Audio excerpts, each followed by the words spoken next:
Hola amigos, ¿qué tal? Espero que estén muy bien. Disculpen por haberme demorado un poco más en este video, pero la verdad es que, a ver, sería re fácil hacer un video sobre el caso Baltimore, ¿no es cierto? Y ver cómo ese caso tan puntual, esa riña de taberna, casi nos lleva a una guerra con Estados Unidos, pero eso sería ver una parte del problema. Sería ver como la guinda de la torta y no la torta completa.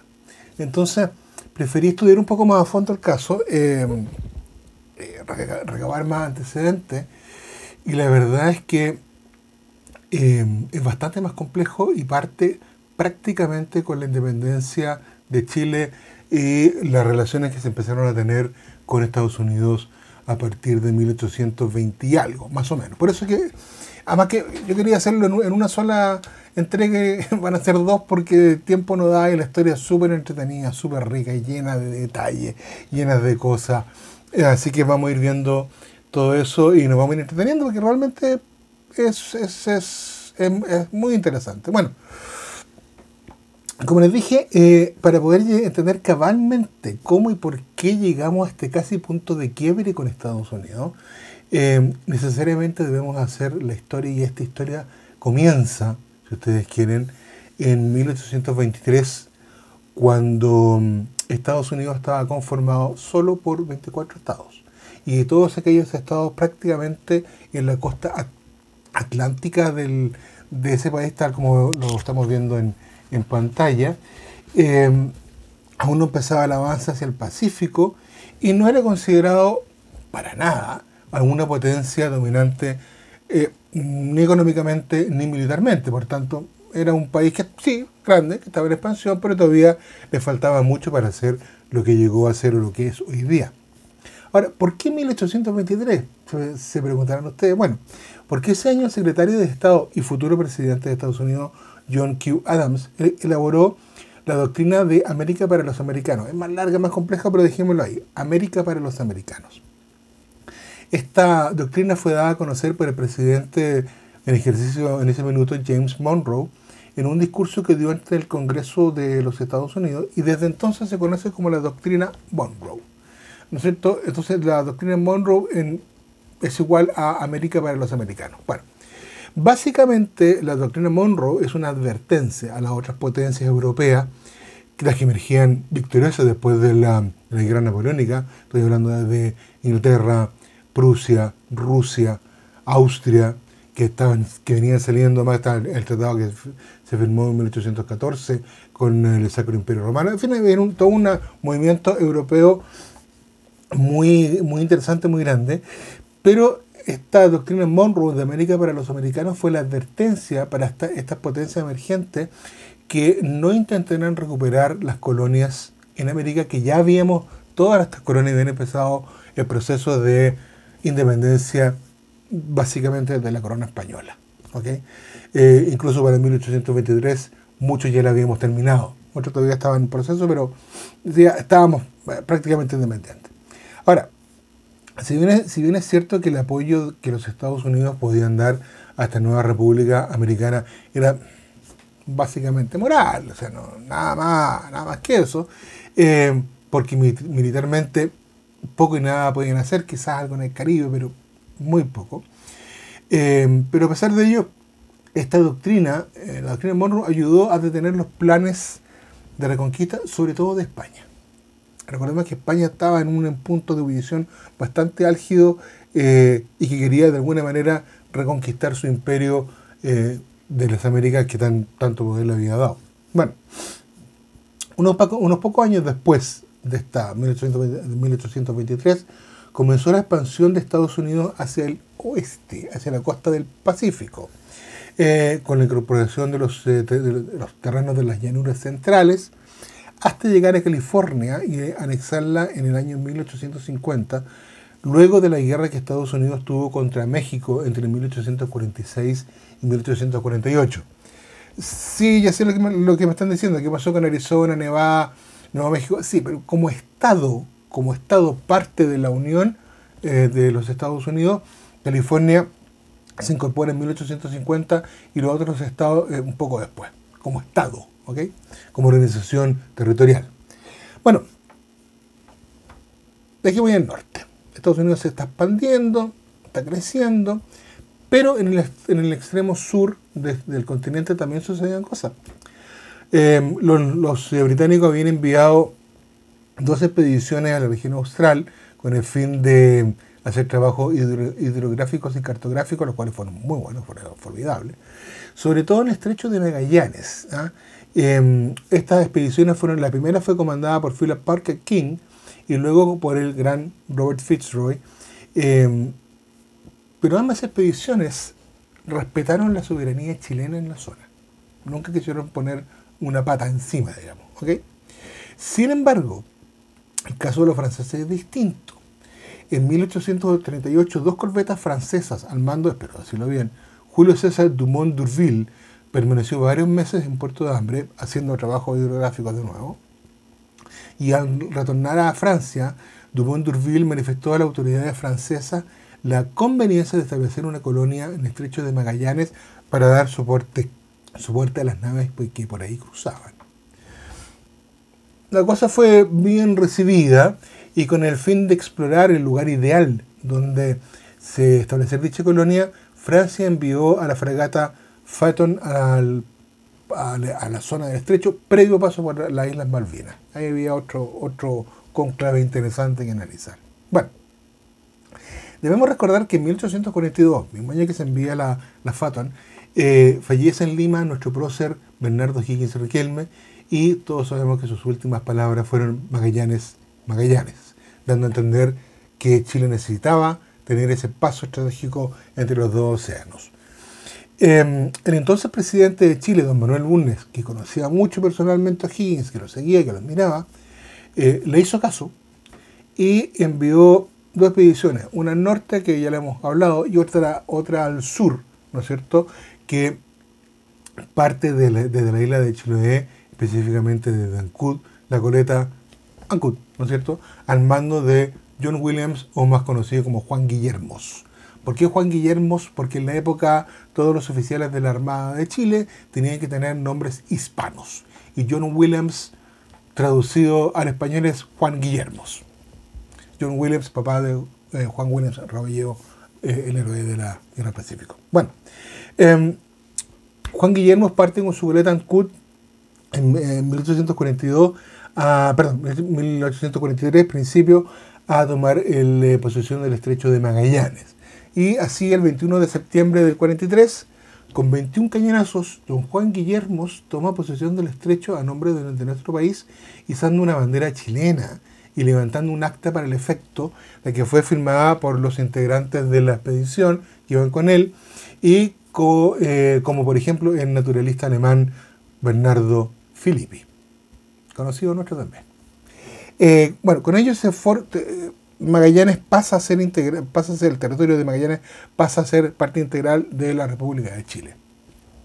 Y curiosamente, 2 días después de este hecho, o sea, el 23 de septiembre, apareció por la zona la fragata Phaeton, cuya tripulación bajó tierra, hizo una bandera francesa. El capitán Juan Williams reclamó por este hecho, y los franceses respondieron amablemente que ellos no querían hacer ningún acto de soberanía, sino que una cosa simbólica, y se fueron unos pocos días después. Entonces, el presidente Manuel Bulnes fue lo suficientemente hábil y tuvo la ocasión de hacerlo para tomar el estrecho cuando ya Francia ya tenía las ganas de tomarlo, porque era y es un paso estratégico entre estos 2 océanos. ¿Ok?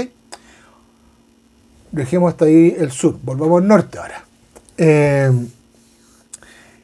Estados Unidos se sigue expandiendo hacia el norte, tal como vemos en la imagen, y el único paso interoceánico entre el Atlántico y el Pacífico era controlado por Chile.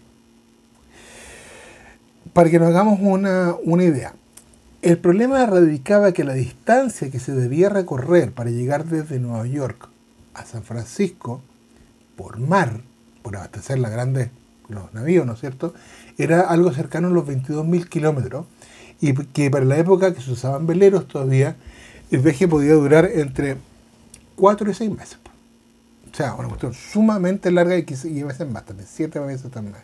Entonces, algo sumamente largo, sumamente complejo de hacer y obviamente muy lejos. Más encima, en enero de 1848, 2 años antes de la anexión de California a los Estados Unidos, se descubrieron importantes yacimientos de oro en un poblado que se llama Coloma, perdón, a unos 220 kilómetros del puerto de San Francisco. Y San Francisco para esa época era un puerto chiquitito, no era nada de lo que es hoy día, era una cosa muy, muy pequeña. Ahora, esta fiebre del oro hizo que este puerto surgiera, creciera, y se crearon escuelas, y llegaron unas 300.000 personas. Fue una cosa bastante interesante. Y esta fiebre del oro duró desde 1848 a 1855, donde se agotaron los yacimientos que estaban ahí a flor de tierra, a ras de tierra. Bueno, para la época, ¿no es cierto?, de lo que se llama el rush del oro de estos años, había 3 maneras para llegar a California, a San Francisco. La primera era por mar, que ya vimos que era atravesando el estrecho de Magallanes, un viaje larguísimo, complejo. La otra era un viaje en carreta, todas las diligencias, ¿no es cierto?, todo lo hemos visto en las películas, que partían desde la costa atlántica hacia el Pacífico, que podía durar también 3-4 meses, un viaje muy peligroso, un viaje incomodísimo, con problemas de sanidad, qué sé yo, una cosa muy, muy compleja. Y una tercera alternativa era cruzar el Istmo de Panamá en mula. Esa cruza se tardaba algo más de una semana. Existía un camino hecho por los españoles muchos años atrás. Entonces se tomaba un velero en Nueva York, se bajaba hasta Colón en Panamá, se tomaba una mula, se cruzaba, se tomaba un velero en Panamá y se seguía hacia California. Interesante, ¿no? Ahora, hay que reconocer que los norteamericanos son emprendedores y lo hacen en grande, porque andamos con cuestiones. Como se dieron cuenta que el problema de la conectividad entre ambas costas estaba con la solución al problema estaba en Panamá, un grupo de empresarios de ese país se asociaron en Nueva York y el 7 de abril de 1849, un año después del descubrimiento de los yacimientos de oro, formaron la Panama Railway Company, o sea, la compañía ferroviaria de Panamá, con un capital de $1 millón, que para la época era bastante. Esta empresa negoció con la República de Nueva Granada, hoy Colombia, Panamá era parte de Colombia, los derechos exclusivos para construir un ferrocarril entre el puerto de Colón y el puerto de Panamá, o sea, uno del Atlántico hacia el Pacífico, y fue dado esa concesión para el gobierno colombiano, y la construcción comenzó en 1850, presentando una cantidad de desafíos de ingeniería gigantescos, pero también un problema de salubridad o de sanidad que escapó un poco de las manos. La fiebre malaria y la tifoidea hicieron estragos entre los obreros que ahí trabajaban. Bueno, se tardaron 5 años en construir los 77 kilómetros que separan ambas costas. O sea, se demoraron una eternidad. Y recién el 28 de enero de 1855, la primera locomotora arrastrando vagones de pasajeros y de cargas unió las dos ciudades de cada océano, Colón con Panamá. Con este adelanto y la incorporación, y hay otro salto cuántico importante, se incorporan los buques a vapor, haciendo la navegación más rápida, ¿no es cierto? Entonces, con este adelanto y los barcos impulsados por el vapor, el viaje desde Nueva York a San Francisco se redujo en 1 mes y medio. O sea, se demoraban prácticamente 2 semanas o 2 semanas y algo en bajar desde Nueva York hasta Colón, un día en cruzar el istmo, y tomaban otro buque que demoraba otras 2 semanas, 3 semanas en llegar hasta San Francisco. O sea, de los 7 meses pasamos 1 mes y medio. Fantástico. Ahora, ¿qué tiene que ver esto con nosotros? Un momentito, paciencia. Estamos llegando a eso, ¿ya? En la cronología que estamos viendo, vemos que Estados Unidos entra en una guerra civil entre 1861 y 1865, y que al término de esta sangrienta lucha, vemos que la expansión del territorio norteamericano sigue en forma implacable, tomando ahora todos los territorios centrales. ¿Por qué es importante?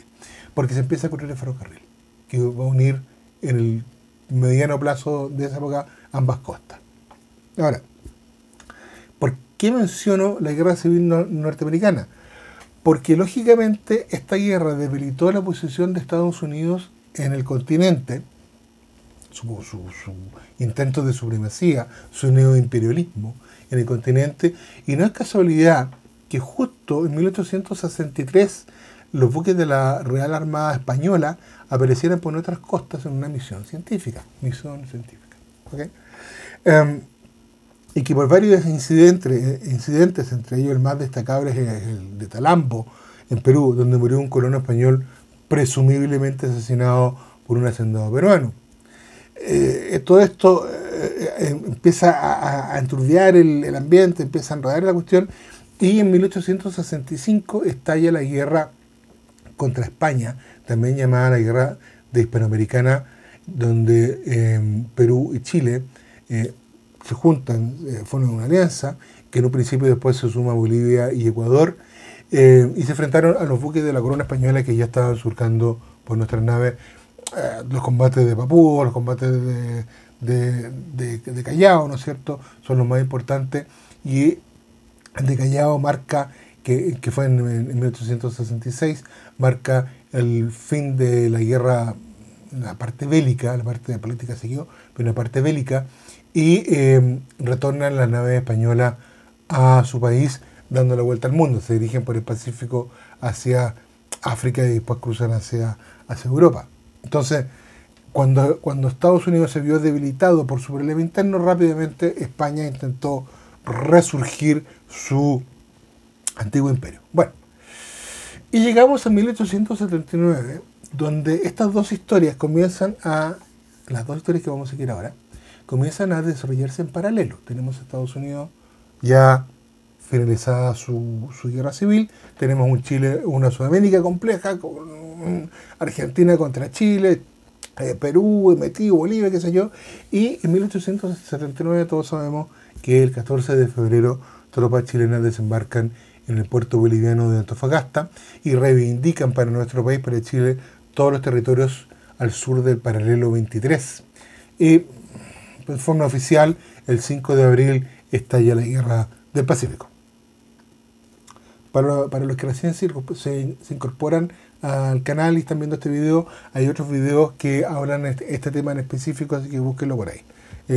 Antofagasta, que es la primera campaña de la Guerra Pacífico, así que por ahí tienen que empezar su camino. Bueno, siguiendo con el año 1879 y su historia en paralelo. En mayo de ese año, el ingeniero francés Ferdinand de Lesseps, ya famoso por haber construido el canal de Suez, presentó un proyecto para efectuar una obra similar que atravesase el Istmo de Panamá, o sea, unir ahora por agua, por un canal, Colón con la ciudad de Panamá. Se calculó que el costo de la obra sería, afírmese bien, 24 millones de libras esterlinas de la época. Una brutalidad de plata, una cosa realmente impensable. No sé cuánto es hoy día porque estaba el patrón en oro, no hay una convertibilidad muy adecuada, así que no les puedo decir cuánto es, pero solamente yo le voy a decir algo, para que lo tengamos claro. El capital de la compañía de salitre y ferrocarril de Antofagasta, que ya era grande para la época, eran 400 y tantas mil libras. Ahora estamos hablando de 24 millones de libras esterlinas. Mucho dinero. Para el efecto de levantar los fondos, se creó, bueno, a ver si lo leo bien, la Compañía Universelle du Canal Interoceanique de Panamá. ¿Cierto? La Compañía Universal de Interoceánica de Panamá. Para comenzar estas obras y comenzar y pedir los permisos, qué sé yo, de Lesseps llegó a Panamá a finales de 1879. Nosotros estábamos en plena guerra pacífica y a esa altura. Colombia le dio los permisos necesarios para la construcción y los derechos de explotación del canal por 15 años a esta compañía liderada por Lesseps. Y en 1881 comenzaron las obras de construcción, enfrentándose a una cantidad más compleja de problemas que ya había tenido la Railway Company. Básicamente, de nuevo, la malaria y la fiebre amarilla diezmaron a los obreros. Leí por ahí que las muertes eran del orden de los 200 al día. Es una cantidad impresionante de gente que moría por estas enfermedades. Bueno, por supuesto que Estados Unidos, ya recuperado de su guerra civil, ya reorganizado, ya con un norte súper industrializado, construyendo, sacando cero, haciendo muchas cosas, y un sur básicamente agrícola, se estaba componiendo, estaba creciendo a buen ritmo. Bueno, Estados Unidos miraba con mucha desconfianza esta compañía francesa que se instalaba en Panamá. Ellos sabían que el istmo de Panamá era la conexión natural entre las dos costas de Estados Unidos. Por algo estaba una compañía norteamericana dando servicios de ferrocarriles, pero esta cuestión de los franceses les da una desconfianza tremenda. Mientras tanto, en el mismo periodo, el primer ministro británico Gladstone sugiere a sus pares franceses, italianos y alemán una intervención armada en Tarapacá para regularizar los intereses europeos en el tema del salitre. Sin embargo, el canciller alemán o prusiano Otto von Bismarck desechó la idea porque era demasiado cara y el costo no daba resultado con el beneficio que se podía obtener. Además, el presidente norteamericano Rutherford envió un mensaje de nuevo que aplicaría la doctrina Monroe en América y que no permitiría ninguna intervención europea en el conflicto que se llevaba a cabo entre estos tres países sudamericanos. Bueno, de esta manera, y auspiciado por Estados Unidos, se produce en octubre de 1880 la Conferencia de Paz de Arica a bordo de la fragata norteamericana La Caguana, que los norteamericanos intentaron mediar entre los aliados Perú y Bolivia con Chile para llegar a una suerte de acuerdo, y nada, fue un fracaso absolutamente rotundo. Cosa que dejó a Estados Unidos también en el sentido de que por qué estos tres países chiquititos no le hacían caso a la gran potencia. Todos sabemos que las tropas chilenas entran en Lima el 17 de enero de 1881 y en Estados Unidos el 4 de enero de ese mismo año asume como nuevo presidente de la nación James Garfield, quien designa, y acuérdense bien de este nombre, al señor James Blaine como secretario de Estado. Este nombre no lo olvidemos porque va a ser recurrente en la historia. Blaine era un ferviente partidario del imperialismo norteamericano en América y desarrolló una estrategia tal para que Chile fuese subyugado a aceptar una indemnización de guerra en vez de una anexión territorial, como ya había sido propuesto anteriormente. Blaine ordenó a los diplomáticos estadounidenses acreditados en Perú y Chile firmar un acuerdo de paz lo antes posible con las condiciones que Blaine estimaba las correctas. Estas eran: 1. Que Chile permita un gobierno en Perú elegido en forma regular, el que contará con el reconocimiento de Estados Unidos y será con el cual se sentarán a conversar las condiciones de paz. O sea, Estados Unidos nos mandaba con quién nos sentamos a conversar. Chile no podrá exigir compensación territorial. Chile deberá aceptar una indemnización económica. ¿Si usted lo dice? La cifra que Chile exija deberá ser visada por Estados Unidos. O sea, Estados Unidos controlaba todo. Blaine quería que Estados Unidos controlara todo. Pero en octubre de ese año, en octubre de 1881, se conoce la existencia de una carta que el representante diplomático de Estados Unidos en Lima y Blaine habían llegado a un acuerdo con el gobierno de García Calderón, donde Estados Unidos instalaba una base militar para su armada en el puerto de Chimbote y que el señor García Calderón con el señor Blaine hacían un negocio en conjunto para suministrar carbón a dicha unidad naval. A ver, hay un video que está al respecto de eso, ya se lo voy a decir, pero se nota que la intervención norteamericana liderada por James Blaine fue brutal. Es el neoimperialismo llevado a su máxima expresión. Todo tenía que ser visado y aprobado por Estados Unidos, como si Estados Unidos fuese el papá, ¿no es cierto? Y más encima los personajes hacían un negocio propio. Bueno, asume un nuevo presidente en Estados Unidos, Chester Arthur, y en un principio ratifica a Blaine en el cargo, pero a poco andar se sabe lo que había hecho el señor Blaine y lo destituye rápidamente como secretario de Estado. Por si quieren saber más de este episodio más en profundidad, vean un video que está en el canal que se llama La diplomacia norteamericana en la guerra del Pacífico. A todo esto, la construcción del canal de Panamá seguía lento, pero a paso firme, ¿ya? Mientras Estados Unidos efectuaba acciones para desestabilizar el apoyo a la compañía francesa. Ya vamos a ver por qué, cómo. La guerra del Pacífico llega a su fin en 1884, trayendo como una consecuencia inmediata el dominio chileno absoluto de las costas del Pacífico de América del Sur, ya que producto de la guerra, la Marina de Guerra Perú había perdido todo su efectivo y recién 1907, 1908 se comienza a rearmar y comienza a resurgir como una armada importante. La armada ecuatoriana era prácticamente inexistente en la época y la de Colombia estaba enfocada más bien hacia el Caribe, que es el Pacífico. Y México, que era la otra posible potencia, tenía sus propios enredos con los franceses y con los externos, y la Armada Mexicana no presentaba ningún elemento básicamente en las costas del Pacífico. Sí algo en el Atlántico o en los puertos de Veracruz, pero para el Pacífico muy poco. Por tanto, la Armada de Chile, con sus 3 blindados, Blanco, Cochrane y Huáscar, podía controlar las costas sudamericanas, más aún cuando se incorpora el crucero protegido Esmeralda, que era el crucero protegido más moderno y más grande de las costas del Pacífico. Y esto no es una opinión personal, ¿eh? Vamos por qué, aunque me pase un poquito el tiempo. En 1877, el almirante norteamericano David Dixon, hijo ilustre de otro marino norteamericano que combatió contra los ingleses en aguas chilenas, es un cuento aparte muy interesante, pero ya lo vamos a ver en algún minuto, dijo lo siguiente, comillas: solo imagine si nosotros nos viéramos mañana envueltos en una guerra contra Chile. ¿En qué miserable condición nos encontraríamos? Podríamos mandar allá a nuestra marina completa y aquellos acorazados chilenos la barrerían del océano. ¿Ok?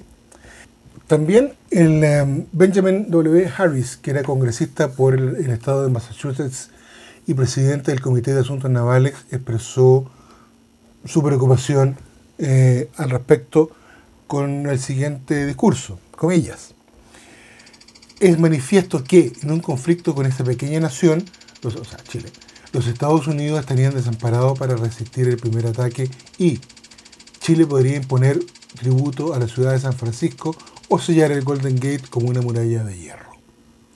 Lo que quiere decir que nosotros podíamos llegar a San Francisco, bloquearla, pedir un tributo o lo que fuese, retirarnos, y Estados Unidos no podía hacer absolutamente nada porque no tenía una marina consecuente. Por tanto, Estados Unidos debía hacer algo para impedir que Chile, este pequeño país, pues ya por el sur de Sudamérica, siguiera influenciando en el área, y lo hizo en grande. En la siguiente entrega vamos a ver cómo sucede aquello y cómo nosotros seguimos expandiendo, cómo nosotros le mandamos una encachada media de perro flaco, pero igual a Estados Unidos, y cómo eso repercutió al final en el caso del Baltimore. Así que, amigos míos, nos vemos la próxima semana.